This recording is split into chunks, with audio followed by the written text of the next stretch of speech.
Comment c'était sûr? C'était sûr. En fait, c'était écrit comme ça, c'était tracé comme ça. Lionel Messi va retrouver le Paris Saint-Germain. Ils auraient pu s'éviter ça. L'Inter Miami qui gagnait 2-0. Mais ils ont craqué en deuxième mi-temps. On va également avoir droit aux retrouvailles de Luis Suarez et du Paris Saint-Germain. Luis Suarez qui d'ailleurs, beaucoup critiqué pour son petit bidon. Beaucoup critiqué pour sa course, sa condition physique. Bah oui, il a 38 ans. C'était sûr, il a plus le niveau. Mais ce soir, il inscrit quand même le deuxième but de l'Inter Miami. Et sacré butin. Il part tout seul ici, il finit avec un petit crochet, pétard pied gauche que le gardien n'arrive pas à arrêter. En vrai, ce match nous hype. Mais à quoi s'attendre? Faites pas semblant s'il vous plaît. Les anti-Messi, vous savez, le Paris Saint-Germain va détruire l'Inter Miami. Vous avez vu la défense de l'Inter Miami? Et vous pensez que Guevara, Barcola, Désiré Doué, sans parler de Vitinha, João Neves et j'en passe, ils vont pas les massacrer. Nuno Mendes, Hakimi, mais oh là là là là là là. J'en fais déjà des cauchemars. Bref, c'est historique. L'Inter Barcelone Miami s'est qualifié. Lionel Messi, Luis Suarez, Jordi Alba, Busquets sont qualifiés. C'est tout ce qu'on retiendra. L'histoire ne se rappellera pas de ce match. Moi, je sais déjà. Je me fais pas d'illusions. L'écart de niveau, il est trop important. Ils vont se faire laminer. Mais petite hype. J'attends de voir les retrouvailles. Suarez, Messi. Je pense les gars qui sont là pour nous faire pleurer. Ils sont là pour nous rendre nostalgiques les gars, c'est pas possible. Qu'est-ce que ça fait du bien de les revoir jouer face à des équipes européennes. Et en plus de ça, de stater. Le match d'avant, Messi qui cale un coup franc et qui permet à l'Inter Miami de gagner 2-1 ce match. Malgré le fait que cette Coupe du Monde des clubs, il l'a déjà gagné plus d'une fois, tu arrives toujours à ressentir la passion qu'il a pour ce sport. Et le match d'aujourd'hui, Suarez passeur, mais aussi buteur. En partant d'ici, il nous a régalé. Mais malheureusement, ce n'était pas assez. L'Inter Miami menait 2-0. 2-0, il menait 2-0. Le match s'est finalement terminé à 2-2. Et en huitième de finale, l'Inter Miami va donc affronter les champions d'Europe, le Paris Saint-Germain. Et quand tu vois la défense de l'Inter Miami, je sais pas quoi dire les gars. Ils vont affronter la meilleure équipe d'Europe, je sais pas quoi dire. Et bref, de voir des joueurs comme Suarez ou bien même Messi être autant engagés alors qu'ils ont tout gagné les gars, ça fait kiffer. Mais le plus frustrant les gars, c'est que les deux buts qu'ils encaissent, ils auraient pu largement les éviter. Le gardien, je sais pas ce qu'il a foutu sur le premier but. Et le deuxième but, c'est une remise d'un joueur d'Inter Miami pour un joueur de Palmeiras. Qu'est-ce que c'est frustrant. À ça d'affronter Botafogo. Enfin bref, sinon vous les gars, vous en pensez quoi? Ramenez sur Snap, on s'ennuie. Les gars, si même Mataus en rajoute une couche concernant Ter Stegen, c'est que ça commence à devenir vraiment critique. Attendez, bougez pas, je vous explique. Déjà, il parle de la décision du Barça d'acheter un nouveau gardien en expliquant « Il a 9 ans de moins, fait déjà partie de l'équipe nationale espagnole et devrait jouer pour eux à l'avenir. Un club a le droit de dire que pour l'avenir, il investit dans un gardien plus jeune qui de plus peut coûter moins cher. » Puis ensuite, il explique que c'est désagréable pour lui, je suppose qu'il quittera le Barça. En mettant en avant, en disant il est revenu en bonne forme après une longue blessure et a montré notamment lors de la Ligue des Nations contre la France qu'il était toujours un gardien de classe mondiale à 33 ans. Et pour finir, il dit « Je ne sais pas ce que fera Ter Stegen, mais Nagelsmann ne pourrait pas soutenir sa décision de le titulariser en équipe nationale s'il est sur le banc de Barcelone. » Tout ce qu'on disait depuis le début se confirme de plus en plus en vous expliquant que Ter Stegen ne peut pas se permettre de rester car il a envie de jouer la Coupe du Monde l'année prochaine, que s'il est sur le banc au Barça, il n'est pas sûr d'être titulaire à la Coupe du Monde. Le Barça a décidé de prolonger Chesney, donc c'est sûr, Chesney sera gardien numéro 2. Ça m'étonne qu'on le prolonge pour qu'il soit gardien numéro 3, ça n'a pas de sens. Et Garcia, c'est la même chose, je pense pas qu'on l'a acheté pour qu'il soit gardien numéro 3 ou numéro 2. C'est pour qu'il soit gardien numéro 1. Après, la décision finale reviendra à Ter Stegen. Enfin bref, sinon vous les gars, vous en pensez quoi? Enfin, nous, sur Snap, on s'ennuie. Les gars, ceux qui ont raté, ce que Suarez nous a offert ce soir, ce que Luis Suarez nous a offert ce soir, lui qui était tant critiqué, on va pas réécrire l'histoire les gars. Pour Suarez, ces temps-ci, c'est compliqué, on va pas réécrire l'histoire. Mais ce qu'il nous a offert ce soir, abusé, abusé. Déjà, on commence par sa superbe passe qui permet à l'Inter Miami de mener 1-0. Mais le but que Suarez a mis, les gars, m'a rendu tellement nostalgique. Mais tellement nostalgique. Parce que ce but-là, je l'ai déjà vu des centaines de fois au Barça en fait. J'ai déjà vu trop de fois au Barça faire des trucs bizarres de ce genre. Il passe entre les deux joueurs déjà. Il arrive en 1 contre 1 et le passe aussi. Et la suite, les gars, vous la connaissez. J'ai plus besoin de vous le présenter, les gars. Je pense que vous connaissez tous des Suarez.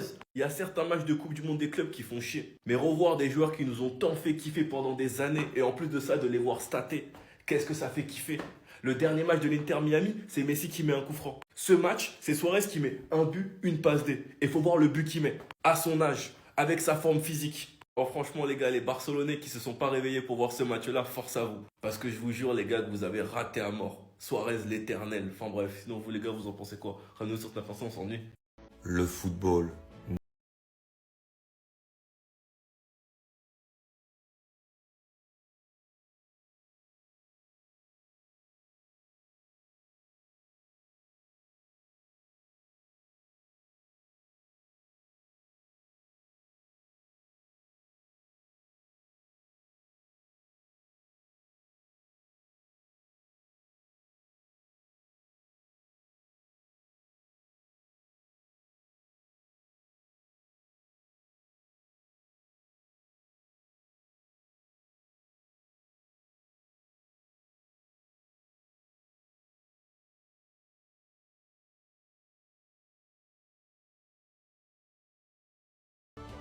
La première confrontation de l'histoire entre le PSG et l'Inter Miami va être extraordinaire. Surtout qu'on aura un Inter Miami qui n'aura plus grand chose à jouer, un Messi évidemment qui va vouloir se montrer dans un match à élimination directe, et un PSG de l'autre côté qui va devoir assumer son statut de champion d'Europe. Le match va être extraordinaire.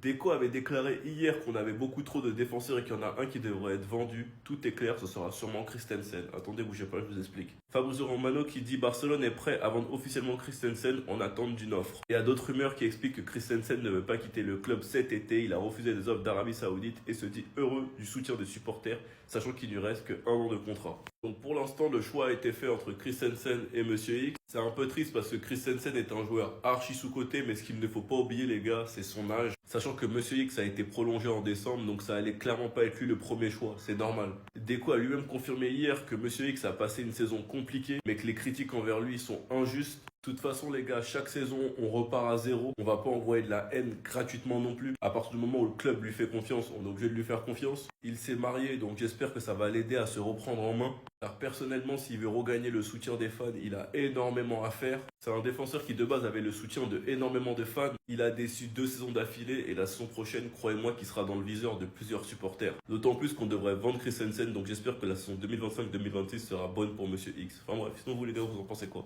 Ramenez-vous sur Snap, on s'ennuie. Anniversaire Messi, fais-nous un cadeau. Fini deuxième de ta poule. La Coupe du Monde des clubs, c'est bien gentil, on laisse la chance à tout le monde, mais là on veut voir un match qui nous hype. Messi vs son ancien club. Vitinha, il a pas oublié tes paroles. Non seulement t'es faible, mais en plus tu me fais mal. Si vous vous affrontez en huitième de finale, il va vouloir prouver. Pour que ça se réalise, faut qu'il y ait un match nul entre l'Inter Miami et Palmeiras. Le match, il est ce soir à 3h du matin. S'ils font match nul, ils vont se neutraliser. Palmeiras sera premier, Inter Miami deuxième à la différence de but. Je pense que je suis pas le seul à penser ça. On espère tous se réveiller demain matin avec cette affiche. Franchement, le match il va tellement être hypant, pas pour le côté sportif. Et encore, avec Messi, on sait jamais, faut jamais l'enterrer. Parce que quand tu vois qu'il envoie encore des coups francs comme ça à 37 ans contre Porto, ça fait peur. Pour le PSG, c'est pas Porto. En plus, si Dembélé revient, je vois vraiment pas l'Inter Miami gagner. Même avec une grosse performance de Messi, le foot, ça reste un sport collectif. Et on va pas se mentir, mais il y a 15 catégories d'écart entre le PSG et l'Inter Miami. Mais si tu sais ce qu'il te reste à faire, tu veux créer de la hype autour de la Coupe du Monde des clubs, faut finir deuxième, pas premier. Faut pas gagner ce soir, match nul et comme ça, tu vas régaler tous les supporters de foot dans le monde entier. Comment ne pas parler de l'Atlético de Madrid qui vient de se faire sortir de la Coupe du Monde des clubs par Botafogo. Même s'ils ont gagné, ils sont sortis. Comme quoi, la Coupe du Monde des clubs, elle est pas si simple à gagner. Miami, Palmeiras, merci pour le football. Du fond du cœur, merci pour le football. Je m'étais levé sans trop de conviction cette nuit. À la base, je voulais juste voir Messi jouer, mais je me suis retrouvé à voir un excellent match de foot et je vous en remercie pour ça. On a tout eu. On a eu des rebondissements, on a eu des retournements de situation, du suspense, du beau jeu. L'Inter Miami qui mène 2-0 jusqu'à la 80e minute, jusqu'à ce que Palmeiras se réveille et vienne égaliser pour passer premier du groupe et envoyer Miami directement en deuxième place de ce groupe. Le match que je redoutais tant arrivera dès les huitièmes de finale. Le GOAT affrontera le Paris Saint-Germain. Mais si on sait que ton équipe elle est gaze, on sait que Miami ils sont éteints, mais tu peux le faire. Mais si tu as déjà éteint des équipes à toi tout seul, tu peux le faire. Je sais que le PSG est favori, que l'Inter Miami a très peu de chances de passer, mais quand on a Lionel Messi dans son équipe, on est sûr de rien. Papy, t'étais là pour faire taire les critiques ce soir. Ils t'ont tous taillé sur ton physique, ils ont tous dit que t'étais grave épais. Ils ont raison, t'es balourd de ouf, Suarez. Mais même en étant balourd de ouf, tu nous prouves que t'es pas le deuxième meilleur neuf de l'histoire pour rien. Suarez ce soir, malgré le surpoids, c'est un but, une passe décisive, et quel but. Il vient, il élimine 2 joueurs, il arrive en 1 contre 1 face au défenseur, crochet contre favorable, ça arrive sur son pied gauche, frappe en lucarne. Suarez, même si t'es en surpoids, tu perdras jamais l'instinct du but que t'as toujours eu dans ta carrière et tu nous l'as encore prouvé ce soir. Mais c'est ça que je kiffe avec l'équipe de Miami, c'est qu'il y a tellement d'anciens joueurs du Barça que t'es sûr de pas être déçu. Voilà, cette nuit, j'avoue, je me suis levé pour Messi. Et Messi aujourd'hui, c'était pas transcendant. Mais c'est pas grave parce que j'ai eu Luis Suarez qui a été clutch et qui a mis un but et une passe décisive. Donc c'est ça qui est incroyable. Même s'il y en a un qui est en sous-régime, il y en a un autre qui va être là pour me faire rêver. Et c'est ça que je kiffe avec les matchs de Miami, c'est incroyable. En tout cas, voilà, bravo à Palmeiras pour cette première place du groupe. Et nous, on se retrouve en huitième de finale qui opposera le Paris Saint-Germain à l'Inter Miami. Voilà, je pense que c'est très compromis à partir de maintenant pour le GOAT. Mais comme je vous ai dit, on ne sait jamais ce qui peut se passer quand on a Messi dans son équipe. Donc ce match, c'est à suivre de très très près.